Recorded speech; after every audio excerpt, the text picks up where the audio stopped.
क्या आप मुक़द्दस हज पर जाने का इरादा रखते हैं तो जल्दी करें। हज 2026 की रजिस्ट्रेशन का हो गया है आगाज। हिंदुस्तान भर में मकबूल इदारा वजारत अक़लियती उमूर से मंजूर शुदा अल आज़म टूर्स एंड ट्रैवल्स आपके सफ़र को बनाए आसान। बुकिंग जारी है। नॉन शिफ्टिंग पैकेज के अलावा कैटेगरी ए और डी के जरिए रख्ते सफ़र बांधने की दी गई है सहूलत। मुकम्मल पैकेजेस की जानकारी के लिए मुलाकात करें। फ़ोन पर भी मालूमात हासिल कर सकते हैं। Al Azam tours and travels, twin city complex, JN road, Abids, Hyderabad. मुक़द्दस फरीज़ा और आसान तरीक़ा, रिश्ता भरोसे का। Al Azam tours and travels. आदाब दोस्तों, मैं हूं यमन वाजिद। आप देख रहे हैं पैगाम टीवी। दोस्तों, आज हमारे साथ मौजूद हैं हिंदुस्तान के मशहूर और मारूफ शायर जनाब सलाहुद्दीन नैयर साहब। सलाहुद्दीन नैयर साहब से आज हम ये जानने की कोशिश करेंगे कि उर्दू अकेडमी की जानिब से जो अवार्ड्स दिए गए, क्या उनका ये फ़ैसला मुनसिफाना था। अस्सलाम वालेकुम नैयर साहब। नैयर साहब, आप बताइए कि उर्दू अकेडमी की जानिब से पिछले दिनों अवार्ड्स तकसीम किए गए, तो ये अवार्ड्स किस तरह दिए गए, इसको आप किस तरह लेते हैं? 2-3 हजरत ऐसे हैं जिनको अवार्ड दिया गया है बड़ा, उनका शुमार कुंदा नातराशिदा में होता है, यानी अंगुश्त शशुम, बिल्कुल नाहल। उनकी मौजूदगी में हैदराबाद में बाज़ ऐसे शायर भाई अदीब भी हैं, उनको नज़रअंदाज किया गया, इसलिए कि जो जजेस रखे गए हैं। अब देखिए, अब उमूमन क्या होता है, वहाँ जजेस की राय के बाद ख़तई फैसला एकेडमी को नहीं करना चाहिए, और जजेस उमूमन क्या अपने चंद लोगों को समेट कर वो अवार्ड देने का वो तरीक़ेकार है। उसके ऊपर भी जज होना चाहिए। जैसे छोटी अदालतों में फ़ैसला होने के बाद अपील करते हैं, आप हाई कोर्ट जाते हैं, सुप्रीम, इसलिए जाते हैं कि नाइंसाफ़ी होती है अभी, तो इसमें नाइंसाफ़ी हुई है। इस तरह इसमें जो अवार्ड दिए गए, मुसफ़ इक़बाल तौसीफ़ी 2,40,24,000 का अवार्ड दिया। अब गौर कीजिए किस बुनियाद पर दिया। कोई नाम सुना है, शायर है, अदीब है, सुने वो कुछ उसका? सुना नहीं है सर। मैं बता रहा हूँ ना, आपने सुने? मैं इतना करीब हूँ ना, 50-60 साल से मेरी वापस से कुछ भी नहीं है। वो बिल्कुल गुरबा मिस्किन की तरह आदमी है वो है। अब उसको अवार्ड दिए, देने वाले कौन है? उसके जजेस में सुना एक मुस्तफ़ा कमाल जाहिल आदमी है, उसको दे देते हैं, और 1-2 उनके साथ लगे हुए, और एक कफन पोश है, सुनिए आप, वो उनके साथ रहता है। ये लोग बिल्कुल गलत काम किए। एकेडमी को ये चाहिए कि जितने फैसले होते हैं ख़तई उसका ऐलान नहीं करना चाहिए, उस पर रख कर ये एक और फैसला होना ऊपर, ये जानने के लिए कि ये फ़ैसला सही हुआ या गलत हुआ है।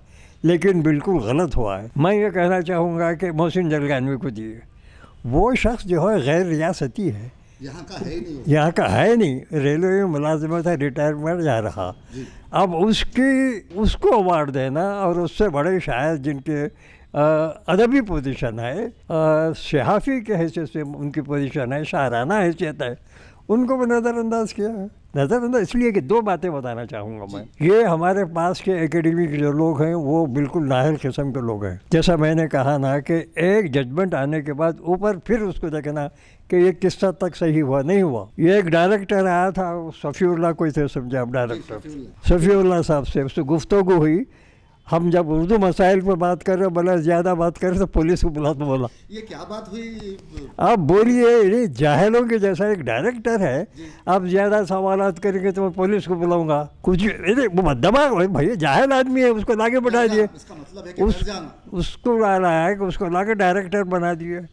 डायरेक्टर बताओ मैं आपको, इस तरह प्रोफेसर ऐसे शकूर डायरेक्टर थे, कोई डायरेक्टर नहीं है उर्दू अकेडमी में, पहले भी नहीं बाद में भी। ऐसे शकूर से जब मैंने सवाल किया था, आप बताइए कि क्या ये अवार्ड्स की जो तकसीम अमल में लाई गई है, ये क्या मुनसिफाना है?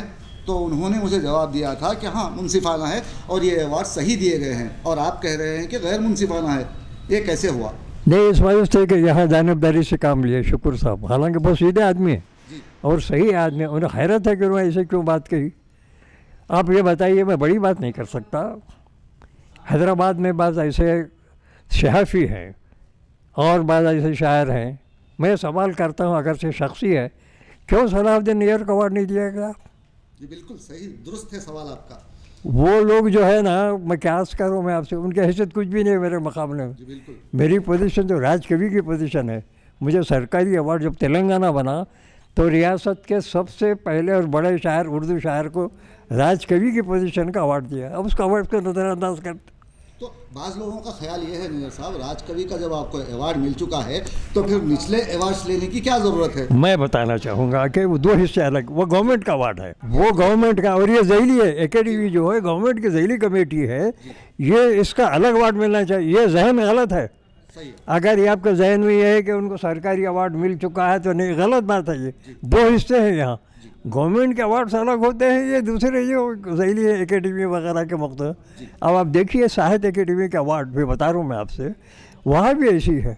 एक जलसा हुआ यहाँ, उर्दू एकेडमी का फंक्शन चल रहा था, इत्तेफाक से मैं बैठा हूँ, साहित्य एकेडमी वाले पता नहीं मेरे बारे में कैसे रहे थे, अचानक ऐलान कर दिया अवार्ड का। उर्दू एकेडमी के मुजीब नजीब कोई साहब थे ना, सेक्रेटरी, वो था, प्रेसिडेंट था उर्दू एकेडमी का उस ज़माने में। अचानक मैं चले जाने के बाद खैर मुझे अवार्ड दिए, साहित्य एकेडमी वाले रिकग्नाइज करें मुझे, और उर्दू एकेडमी वाले बिल्कुल खामोश है। मेरा काम है, कई किताबें हैं, कई अंजुमनें चलाते हैं, अब इंसाफ कीजिए आप। बरसों से आप उर्दू मैं अपनी तारीफ नहीं कर लेता, आप देखिए सामने काम है आपके। और भी शायर अदीब भाई अंजुमन है, जितना मैं अपने आप को जनाब वक्फ कर चुका हूँ, दूसरे नहीं करे, मैं अपनी तारीफ नहीं कर ले रहा, और मैं हर सवाल का जवाब दे सकता हूँ इस सिलसिले में, लेकिन मैं उसका ख्वाहिशमंद नहीं हूँ। आप जो नाइंसाफ़ी के, वो गलत है। आप अवार्ड उसको देना ही नहीं चाहिए था, आपको दो कुछ मुसीब इकबाल तो उसे भी गौर कीजिए आप। कभी नाम सुने, कभी कलाम छपा, किताबें कुछ नहीं। वो दरअसल क्या है, दो जजेस मुझे मालूम है, एक मुस्तफ़ा कमाल और कोई वो कौन फारूक शकील था, कौन है, और दो जजेस थे, वो उन्होंने दिया, लेकिन उसको फाइनल नहीं समझना चाहिए आपको।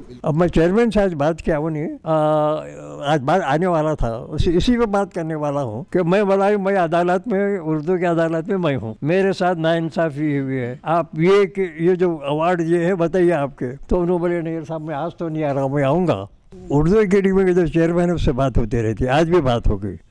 उन्होंने कहा था कि मैं हैदराबाद आ रहा हूँ, मैं बोला उर्दू के एकेडमी के अवार्ड के सिलसिले में मैं आपसे गुफ्तगू करना चाहता हूँ। अब आप इन लोगों के बारे में क्या कहेंगे जो अवार्ड्स हासिल कर चुके हैं?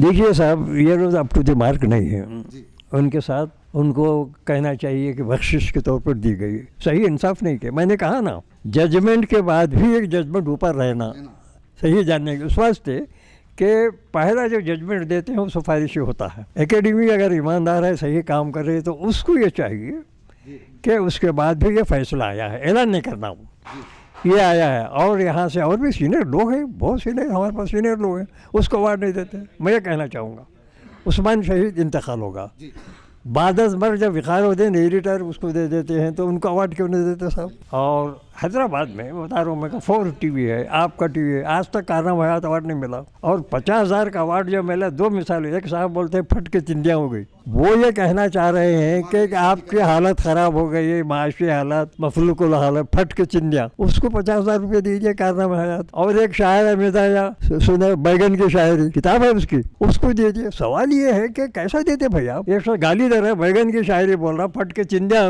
उसको 50,000 दिए आप, ये क्या बात हुई साहब? तो अब आप उनके बारे में क्या कहेंगे जो इस अवार्ड से महरूम रह गए, जिन्हें महरूम रखा गया?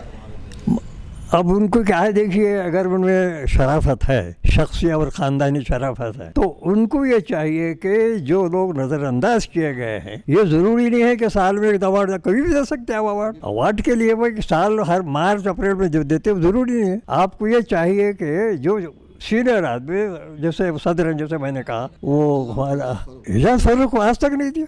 अल्लामा एजाज फर्रुख को डबल, मेरे याद है, अल्लामा एजाज फर्रुख किताब की रस्में जरा हो रही थी, वो करीम खां के स्कूल में, वहाँ उन्होंने डबल जो इनाम था उनकी वजह से आज तक उनको कोई अवार्ड नहीं दिया।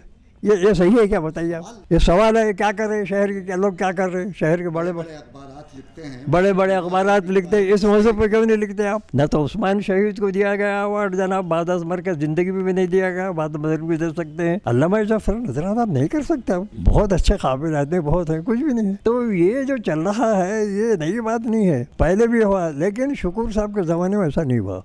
प्रोफेसर रशीद शुक्र, अगरचे आज राय बदल गई है उनकी, जैसा कि आपने कहा, वो होते हैं मासूलियत हाथ बंधे हुए। तो वो तो यही कहते हैं कि मैं उर्दू अकेडमी के बारे में बुरा नहीं बोलूँगा, हम उनसे बुरा नहीं भाई, आपके मैं ऐसा करता हूँ, आप एकेडमी की जो आप डायरेक्टर थे उसको दरमियानी मत लाइए। आपका एक शख्सी पोजीशन है, अदीब हैं, आप सबरस निकालते हैं, उसके एडिटर हैं, इदारे अदबियात उस हैसियत से बात कीजिए। आप इदारे अदबियात उर्दू के मोतमद के हैसियत से, और वहाँ जो रिसाला निकलता है जनाब उसका, उसके सबरस आप उसके मुदीर के हैसियत से बात कीजिए, हट कर बात कीजिए। वहाँ क्या है, शुक्र साहब वजह तो हूँ हाँ मज़ीरत, ये हुआ नहीं चलता साहब, ये खुली बात होना। ये जो मामलात हैं, शेर अदब के मामलात हैं, इंसाफ के हैं, नाइंसाफ़ी के, इसमें हाँ होने चला, ईमानदारी से जिक्र करो। नहीं करते, कोई भी नहीं कर। मैं देखा सब तकरीबन वसीला सलाह थे, 2 शख्स देखा मैं, एक सलाहुद्दीन है, दूसरा जावेद वाजिद साहब है, जो डट के लिखते हैं, ये करते हैं। अब ये जो क्या ज़रूरत थी, अब कर रहे हैं आप। और मैं चाहता हूँ इसके ये न सिर्फ ये, बल्कि इसकी न्यूज़ बना के अखबार में दीजिए। मैंने जो वो क्या है। बिल्कुल नेर साहब, चलते चलते एक आखिरी सवाल मैं आपसे करूँगा, ये मजीद बेदार और शुतारी ये कैसे शायर हैं? देखिए साहब, इन्हें शायर कहा जा सकता है? मैं बताता हूँ, पहले शुतारी को बोलता हूँ। शुतारी का एक है, वो मैं कुछ ज़ख्मी हो गया हूँ मिजगा की नोक से। कहते अरे मिजगा की नोक ज़ख्मी हो गया, तो मैं लिखा भाई मैं दूध पीता रहता हूँ पिस्ता की नोक से। मुशायरे में जब सुनाया, अच्छा क्या करता हूँ, नहीं मेज़बान है, जाके सबसे पहले बड़ी कुर्सी में सदर बन जाता है। अच्छा, मैं एतराज़ क्या है, खुद बोला हट जाइए आप, शुक्र वगैरह थे किसी शायर को, बेटा मेज़बान है आप कैसे सदारत कहते हैं आप? वो जुनून है, पागल आदमी है वो। सूरी सुल्तानी जो है ये खुद चला सुल्तान शौरा अपना आपको, आप मलिक औजाखू भी हैं, आप औजाखू भी मलिक शौरा, तो ठीक है। आपकी हैसियत क्या है शायराना? कुछ भी नहीं है, ज़ीरो है आप। मैं बताना ऐसे शेर कहते हैं, उनकी आंखों ने आँख मारी है उनकी आंखों ने आँख मारी है, कैसा बात है ये है साहब? बताइए, अब उसको जनाब अवार्ड दे रहे, बोला वो क्या है, वो पैसों से खिलाता। वो जावेद कमाल जो है, जिनसे मरीज़ है। अच्छा, अब उनके बाद जितने भी आप देखिए, उनके में ख़वातीन ज़्यादा रहते, 7 कम अज़ कम रहते, इधर ही 4 बीच में खड़े रहता। उन्हीं एक बीमारी है। कभी मैं लिखा हूँ, खुशबू के अब भी लिखा हूँ कि उनकी जो पाटलक वगैरह, कभी अपने घर के ना बीवी को बुलाते, ना बहन को बुलाते, ना सालियों को बुलाते उसमें। तो उसमें आइए उसमें उनको चाहिए कि साहब जब ऐसे हैं तो अपने ख़ानदान के लोगों को बुलाइए ना, उनको छुपा के रखते। बाहर के ऐसे ख़वातीन जो मखसूस अय्याम में, दिनों में भी आती हैं। बुलाता, उन्हें आती, उनको पब्लिसिटी देते हैं ना, उन्हें वो आ जाते हैं। उन अय्याम से गुजरने वालों को भी बुलाता उन्हें, और वो आते हैं, पब्लिसिटी का शौक़ है ना। तो ये जो बीमारी है, जब सही लोग नहीं है ना, इसकी वजह से नुकसान हमारा पहुँच रहा है। तो आखिरी बात आप ये कीजिए मेयर साहब, अब आपने अभी बताया शुतारी के बारे में, शुतारी के बारे में आपने बताया, मजीद बेदार और असलम फरशोरी के बारे में बोलिए। मैं असलम फरशोरी के बारे में कुछ नहीं कहूँगा, इसलिए असलम फरशोरी साहब जब डायरेक्ट वहाँ उर्दू उसमें थे, ऑल इंडिया रेडियो में थे, तो उन्होंने बहुत खिदमत अंजाम दिए हैं। और उनके अगर कुछ दूसरे मनफी पहले हो तो वो शख्सी होंगे, उससे कोई ताल्लुक़ नहीं। मजीद बेदार के बाद मैं कहता हूँ, मजीद बेदार बहुत लिखते हैं, लेकिन इमला के गलतियाँ बहुत रहते हैं उन्हें।